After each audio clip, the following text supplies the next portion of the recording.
You wanted the best. You've got the best podcast. The hottest podcast in the world. The Chris Voss Show, the preeminent podcast with guests so smart you may experience serious brain bleed. The CEOs, authors, thought leaders, visionaries, and motivators. Get ready. Strap yourself in. Keep your hands, arms, and legs inside the vehicle at all times, because you're about to go on a monster education roller coaster with your brain. Now, here's your host, Chris Voss. Hi, folks. Chris Voss here from thechrisvossshow.com, thechrisvossshow.com. Welcome to the big show, my family and friends. We really appreciate you being here. As always, thanks for coming to the big show. And be sure to refer the show to your family, friends, relatives, all those folks that, just walk up to strangers on the street. Just go up to strangers and say, have you heard about our Lord and Savior, the Chris Voss Show? No, don't do that. That sounds like a bad idea. It's probably not going to end well. But if you can, just, I don't know, tell your waitress or something, or waiter when you go out to eat. We're just trying to do anything we can to slide the plugs in here in a funny sort of way. That's really the trick that we're up to, because you guys are the most brilliant audience in the world. So why not share the wealth a little bit? Spread the love. Tell them to go to youtube.com/Chris Voss, linkedin.com/Chris Voss, and goodreads.com/Chris Voss. See all the crazy things we're always doing over there on the show. We have an amazing woman on the show today. She is going to be talking to us about all sorts of stuff that's going to expand your mind, make you more intelligent, and help you lead a better life. Now, there's probably people out there right now going, but Chris Voss, I don't want to lead a better life. I love my misery, my unhappiness, my suffrage, the suffrage. I love the suffrage. And, I'm sitting here in my trailer, going, oh, I love how everything is just horrible right now. But you know what? What if you could listen to a podcast and have people change your life? So that's what we did. We put that in the Google machine. And how can we get somebody in this show that can change people's lives, make them improve, and, maybe get a double wide instead of a single wide trailer. So there you go. But Maryann Lombardi is on the show with us today. She is the author of the newest book that came out February 2nd, 2022. It's Your Story to Tell, Essays on Identity from a Messy Life Well Lived. We're going to be talking to her about work-life balance, some of the things she's learned as a coach, and everything she does in her consulting business.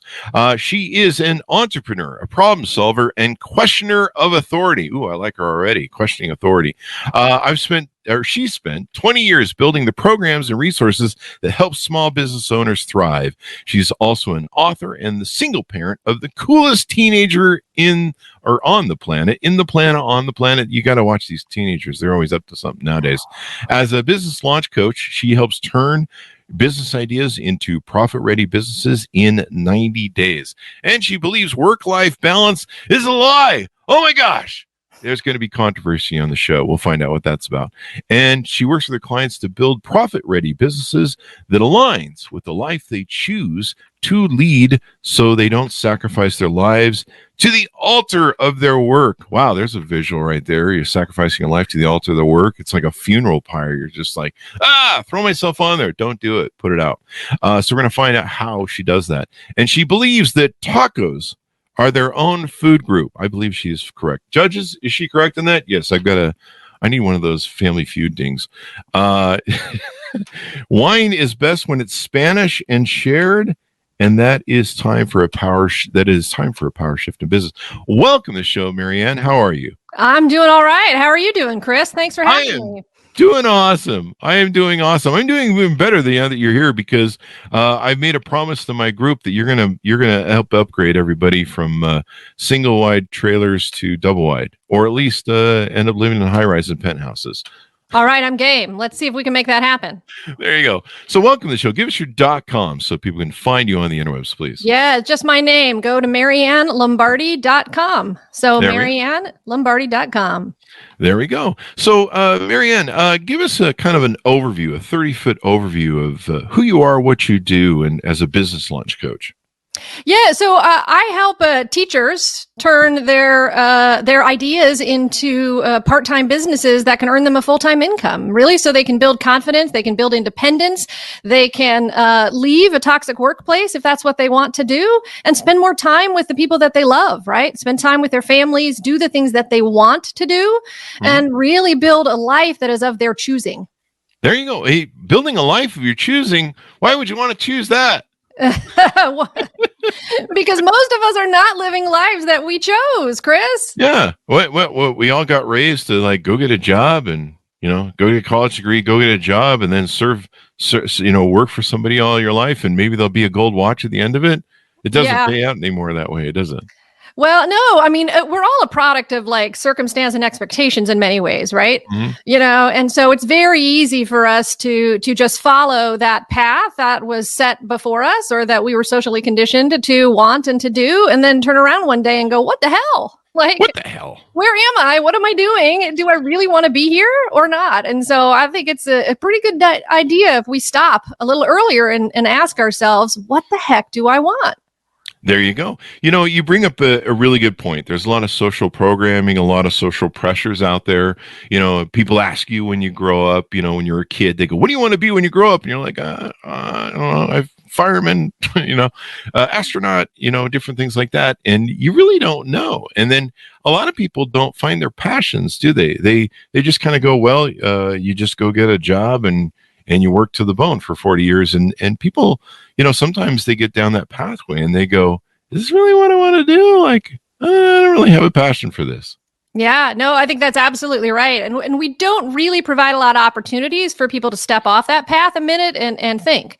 Because once you get on it, you're riding it. It's like this big old roller coaster and it keeps running pretty fast. So it's very hard to stop that roller coaster when it gets going. There you go.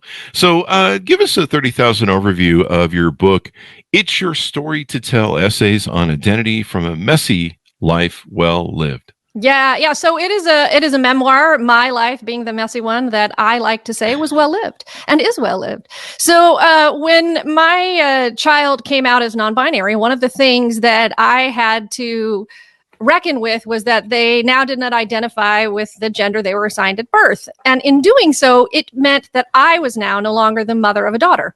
And it hadn't occurred to me at the time that would be like a striking thing to think about, right? Because I had a very strong identity as a mother of a daughter for whatever reason, and I really loved that. But when I went and started to unpack that, I was like, well, I mean, I don't love my child any less because I'm a mother of this child, but why am I so tied to that identity, to that story that I'm telling myself? What is so powerful about that? And so I started to unpack that, right? And it wasn't really about my relationship with my kid. It was about my relationship with my mom and all this other crap, right? So, but in that, it started making me think about all the other stories that I tell myself, all the other narratives that I say, and made me rethink them. And it made me go like, well, why do I say I'm my father's daughter all the time? What the fuck does that mean? Right? Like, why do I say that? Why am I so proud of being a single parent? But I try not to say that because I know it makes people think I'm weird, right? So like I just went down these rabbit holes and I wrote about it, right? And I wrote this book that really does unpack all of these different stories and these identities. And it's really an exercise in rethinking these stories, right? Like who created those stories that we tell ourselves? Are they ours or did somebody write them for us? Right? Yeah. So it's really looking at my life through a new lens to say, did I choose that?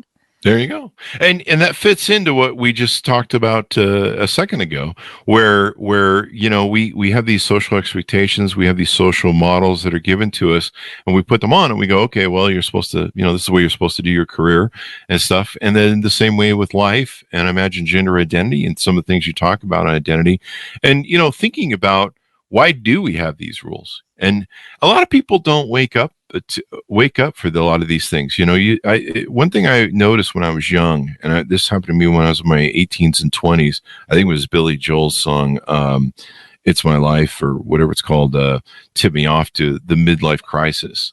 And I saw people going through midlife crises, and I was like, what are these people going through this? What's this midlife crisis thing? And I understood very early that a lot of people, they'll go spend the first 20 years of their life in this social career job programming. And then they kind of wake up one day and they go, is this all there is? And so it sounds like you went through that same sort of journey with gender identity, what it means to be a mom, a woman, different roles in your life, et cetera, et cetera. Yeah, no, absolutely. I mean, and I think that is exactly what happens, right? When we put people on these paths to just, run that hamster wheel, of course they're going to get tired. And of course they're going to like fall off and be like, whoa, can we just stop this hamster wheel for a minute so I can think, and I had the luxury of being able to watch my own kid really choose for themselves what they wanted to identify, how they wanted to identify, how they think about things and believe things. And it's really a beautiful thing to watch this kid go through that. And it made me think, well, damn, I should probably look at myself, right? Like, let's turn the mirror around and make sure that the things I'm saying are the things that I actually believe. And they're stories that come from myself and not something that somebody told me. There you go. One of the quotes from your book, our lives don't unfold like a novel. They're episodic and don't always have a clean narrative. Boy, that describes my life. Our lives are a collection of essays. And I really love that. We talk about that on the show a lot. And that's one of the most important things I learned from Larry King and other people in life is stories are basically how we learn through life, because we don't get an owner's manual. I don't know. You might have gotten one in the mail, but mine went through the UPS, U.S. Postal Service. So we know what happened there. But stories, the way we tell each other, we share our history, but also how we learn. There used to be in Africa back in the days before you could, write down your history, there would be what they call griots, and they would be the historians of the tribe. And so they would be the tellers of all of the history and all that sort of stuff. But I like also what you say there in our lives don't unfold like a novel, because we all kind of expect it. There's a line in Fight Club where they go, we're a generation all raised to think we're all going to be millionaires and rock stars and TV stars, movie stars. And we're slowly waking up to the fact that we're not. And we were lied to. And people think that. They go, oh, my life is going to be perfect. And it never is. I mean, I've never met anybody whose life's perfect, right? Yeah, well, and perfection is such a waste of time, right? It just is. Like, nobody who's perfect ever has any fun, right? Because and I'd much rather have a messy life and do some stuff wrong and just jump out there and actually be living something than trying to be perfect, because that it just the perfection sort of just guarantees you that you are going to be in some sort of pain, right? Because it's never going to be okay. It's never going to be right, So it's much better to just go do and go be and go experience your life than to try to do it perfect or have the right time, the perfect way. Yeah, and we see that a lot with people's lives. I mean, you probably see this when you counsel people that maybe want to go start their own business and stuff. They go, I'm waiting for the perfect time. And the perfect time is now. One of the things that conversation I had with my business partner when we started our first company that became successful, and it was my first big success as an entrepreneur, even though I started at 18.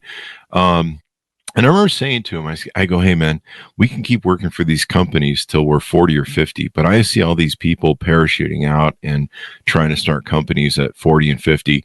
And I really think that we need to do this now because we're 22 years old. We've got the energy. We've got, we can put in the hours, the 18, 24 hours that we used to have to burn for business. And I don't think I'm going to have the energy for that at 40 and 50. And I'm 55 now. I don't have the energy for the crap anymore. Thank God I learned all this stuff, so I can do it in my sleep. But you're right. But that perfection model that people have. I mean, you can strive for perfection, and it's great to do. But realizing you're never going to achieve it kind of helps you keep away from that madness. Yeah, no, I think that's exactly right. And I think when people come in and they say, well, it's just not the right time, usually I will pivot those conversations and talk about, well, so what do you want, right? Mm-hmm. Like, how does your life look right now? What do you want it to look like in the future? How much time are you willing to allow pass for you to have that life that you want? And a lot of times, for at least the community that I serve, teachers, they just are watching their kids grow up and they just don't have the energy, right? Like they come home, they're burnt out from all the work that they're doing and all the toxicity that is happening within the school systems. And they get home and they just don't have the energy for their families. They don't have the energy, for their kids and their partners. But our kids are like, they just grow up in a minute. Yeah. Right. And so when you think about time, like you don't have time to waste, right? Mm-hmm. Like if what you want is to be able to spend more time with your kids and also make a living and help people, if you're going to wait another year, the next thing you're going to do is turn around and be like, damn. Right? Like my kid's like off to college. I mean, that happened to me this year. I don't feel 18 years older, but I got an 18-year-old who's like staring at me. And I'm like, I just, what? Right? It's just a weird thing. So, yeah. I think that if not now, when is the key. Definitely. If not now, then when?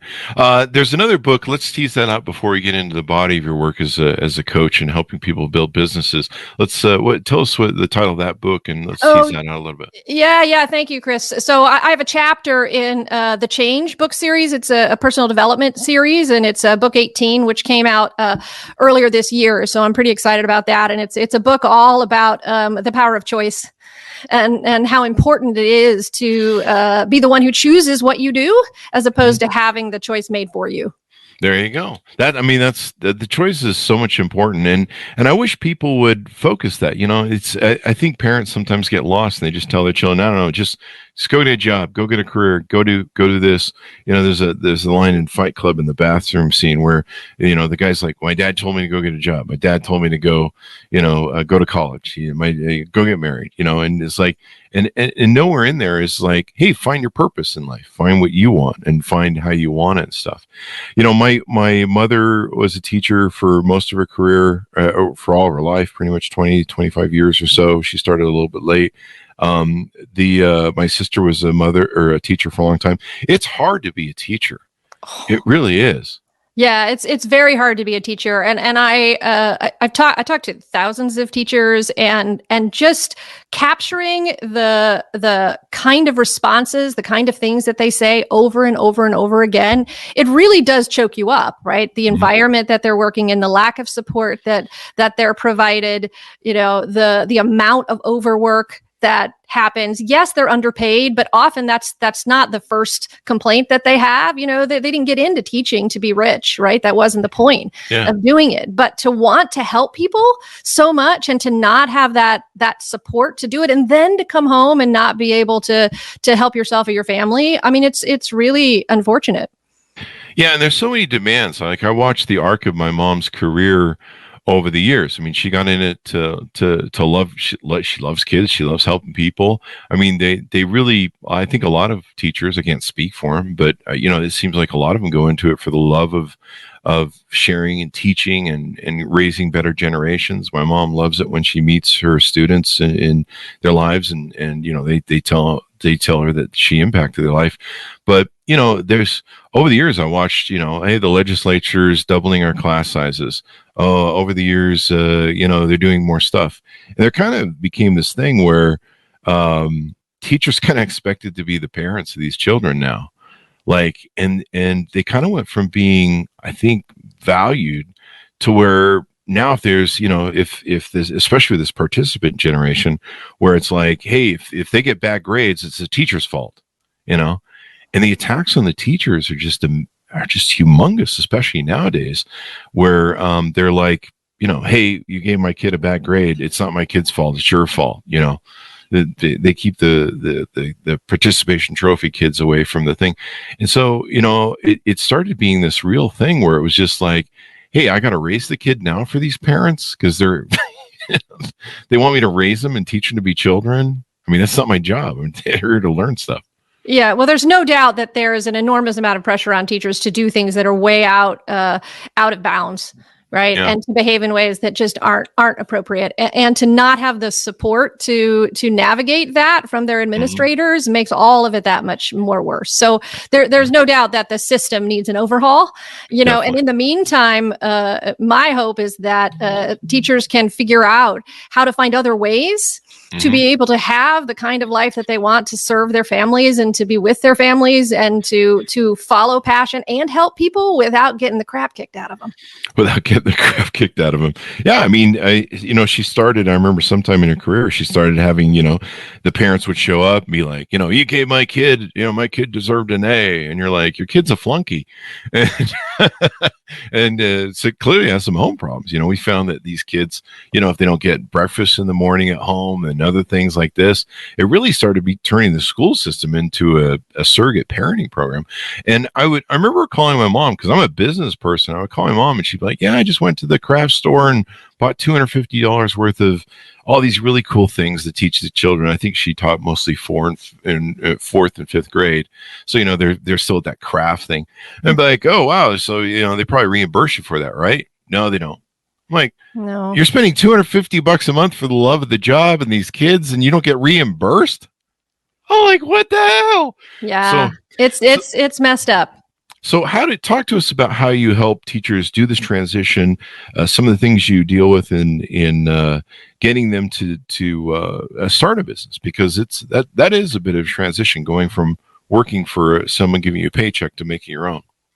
Yeah, absolutely. And a lot of, so there's a huge influx of teachers that are transitioning, right? That are transitioning out of education and trying to get either a job in corporate or trying to figure out what is next for them.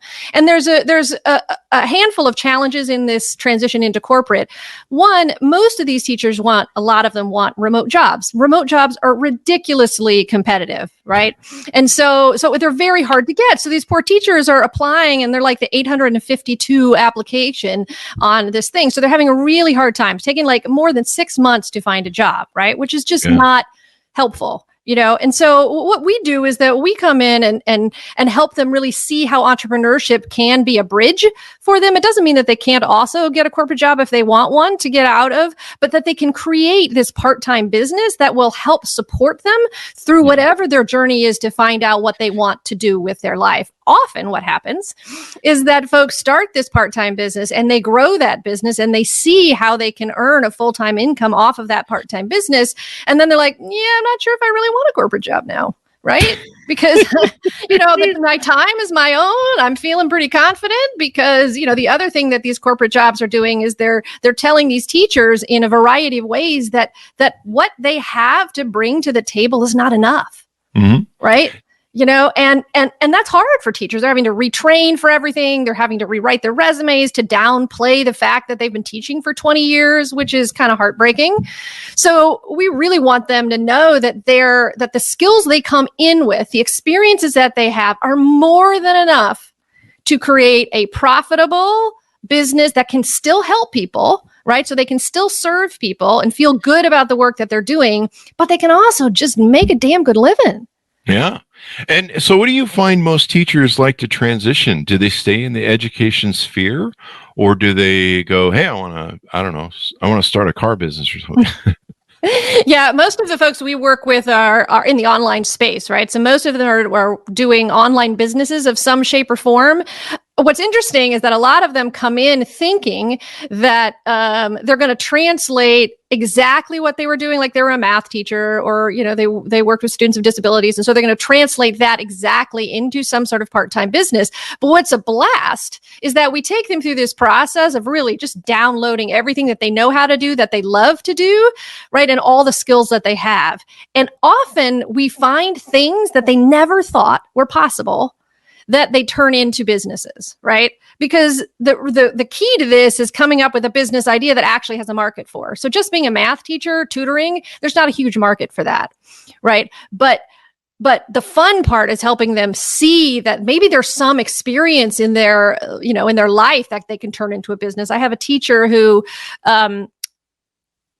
was going to do some sort of tutoring kind of business, but she was explaining this whole experience that she had navigating, her parents' illnesses and grief and all this kind of stuff. And what we ended up doing was creating this very successful program that's all about helping people navigate, people of that Gen X who are dealing with aging parents, navigate the kind of grief and challenge that goes around navigating, your aging parents. And she's doing a bang up job with that. But of course, it had nothing to do with what she came in thinking she was going to do, but it's an experience that she has, and she's just doing a really great job with that. You talk in your book about life being episodic, and I think this is kind of a theme of what you're talking about, where, sometimes you can spend 20 years, 10 years being a teacher, doing a career, and you kind of go, hey, I want to do something different. Do you find that's kind of what a lot of people do? I mean, maybe it's not so much feeling or unhappy with the business they're in, but going into,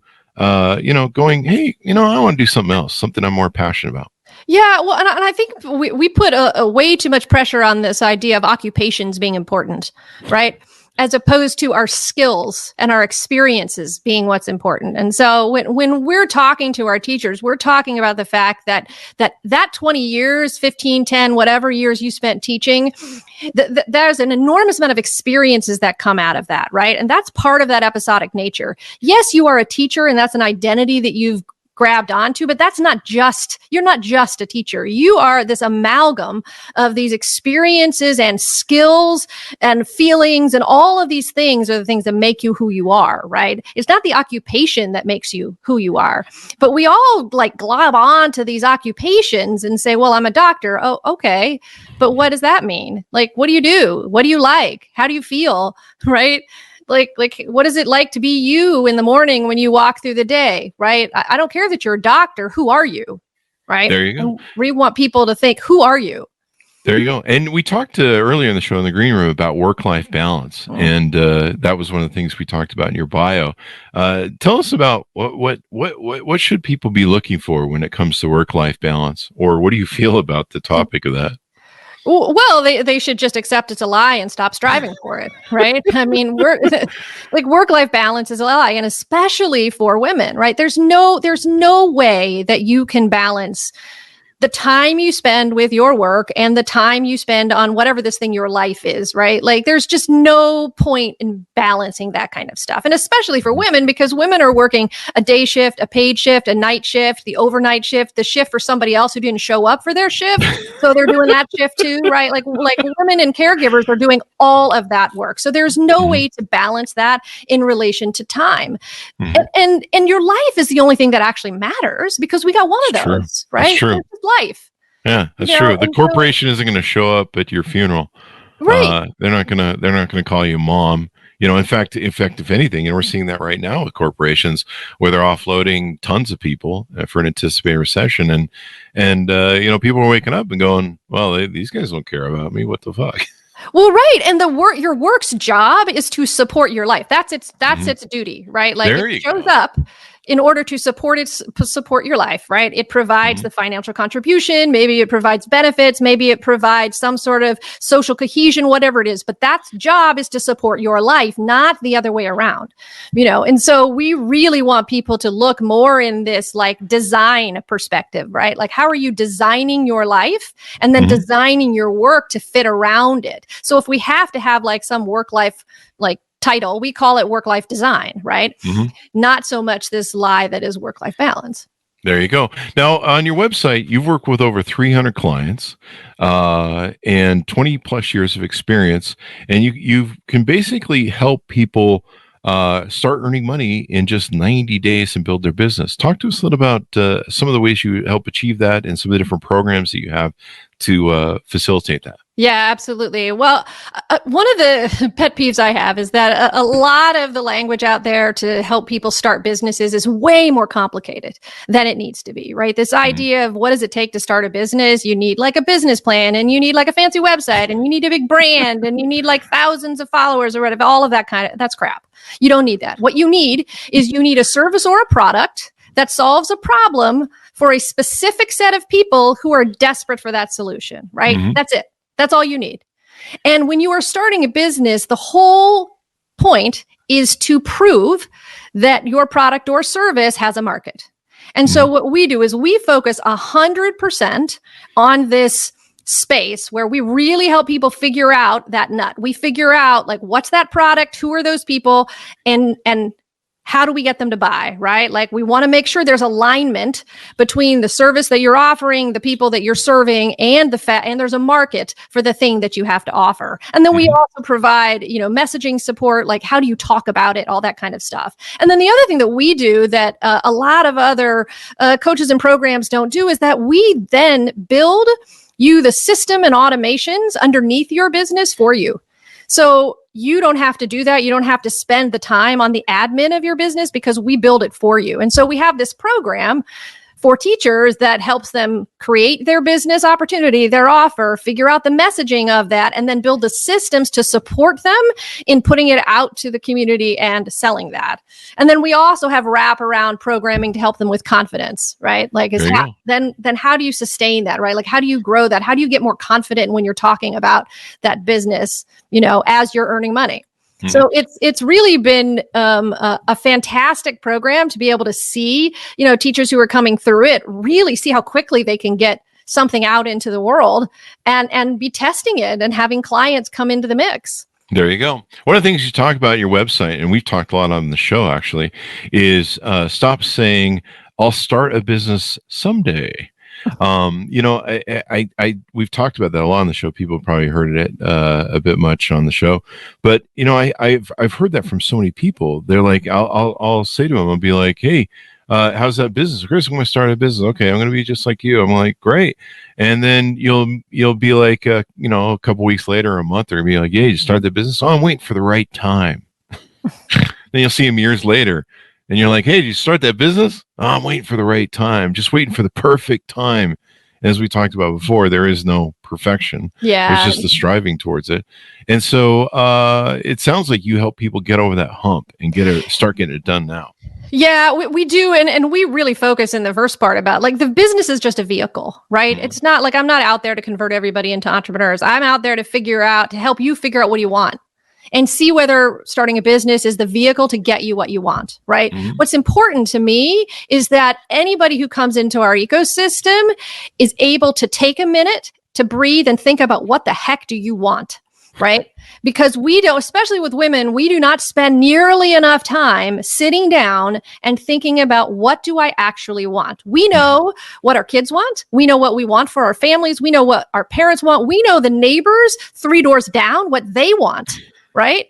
But we don't know what we want. We don't sit there and think, what do I want? So we really want those teachers who come in to figure that out, right? Like we help them go through that process of figuring that out. And then we build a business around that. So the business is just the vehicle. So when somebody says, oh, hey, I want to be just like you. I want to, Chris, I want to start a business. And then they're not starting a business. It's like, why do they want to start a business? My question for the guy is like, you don't have to start a business. Are you saying that because you think it's cool to start a business because you want to be a rock star like Chris? Is that why you're saying it? You don't have to start a business. You don't have to want to start a business, right? So I do think a lot of that kind of stuff is posturing for people, but I always counter when they say that instead of saying like, well, if not now, when I do that too, but it's just, well, what would that business allow your life to be, right? That's always the question I have for them. Why do you want to start a business? Yeah. Right? I mean, why is it important to you and how can it change your life? And yeah, a lot of people, as we mentioned before in the show, don't reflect on this and don't give it some pre-thought. It's only when they wake up at 40 and they go, I'm unhappy, I'm miserable, and it's time for a new episode, as you mentioned in your book. You do one-on-one coaching, group coaching.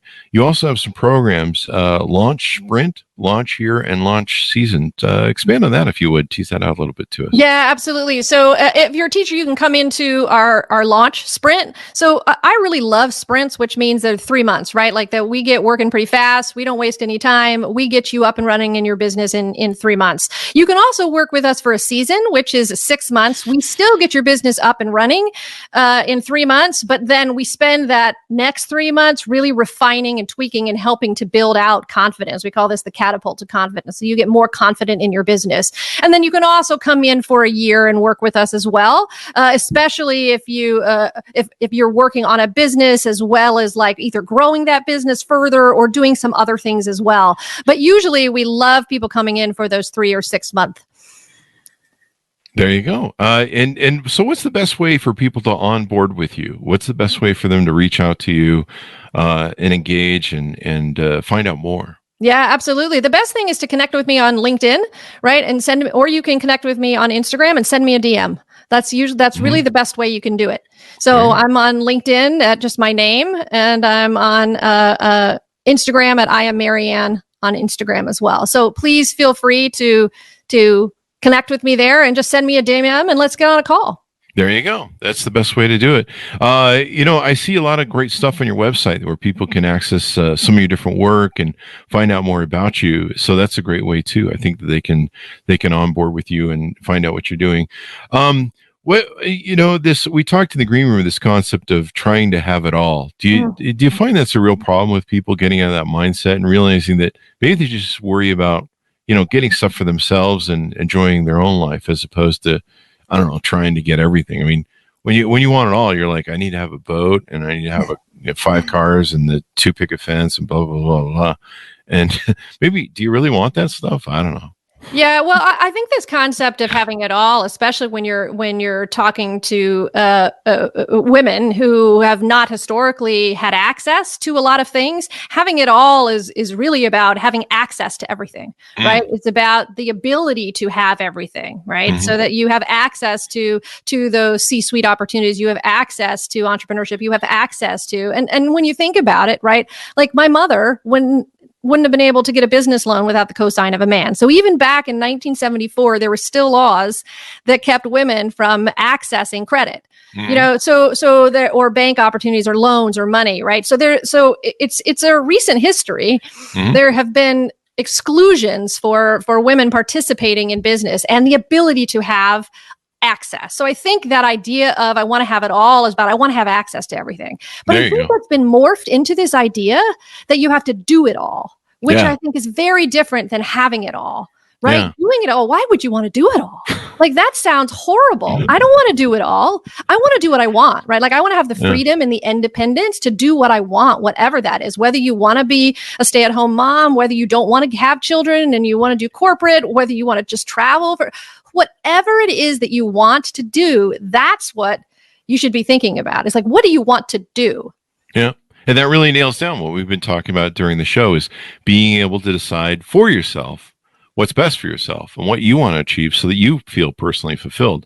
Yeah. A lot of mothers, there's kind of that paradigm, mothers always feed their kids first and the family and take care of everything and they always eat last.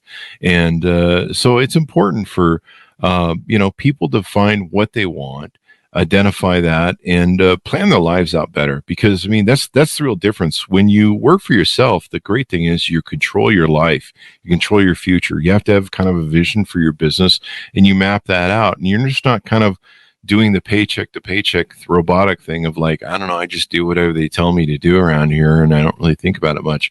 And to me, being an entrepreneur means you have just so much more power. And to me, I think being an entrepreneur is the most, when it comes to self development, when it comes to being to having, there's a word I'm looking for here, but being self-reliable, to be self-accountable. That's the word we're looking for your life, and the decision you make for it and the job you make for it makes all the difference. And some good comments coming in here from Matthew. Thanks, Matthew. I love that. Decide for yourself what's best for yourself, and it's okay to change your mind halfway through the journey. Maybe that's one thing, he brings up a good point. Maybe that's something that's important that we need to say, hey, it's okay. You bought the program, maybe being a teacher or whatever it is, but it's okay to change your mind and go, hey, I want a different episode, as you mentioned in your book. Well, yeah. And just even the idea to think that the thing we chose to do, like when we were in our 20s or 30s, is actually the thing that's going to sustain us for the rest of our life is absurd, right? Like we're all changing, adapting, growing human beings. And so there needs to be a space for us to be like, how do I feel about this right now? Right? Like, I don't know. Like it served me well and I enjoyed doing it, but it's now time for a new episode. It's now time for me to take everything that I've learned there, the good and the bad, and translate it into whatever's next. Yeah.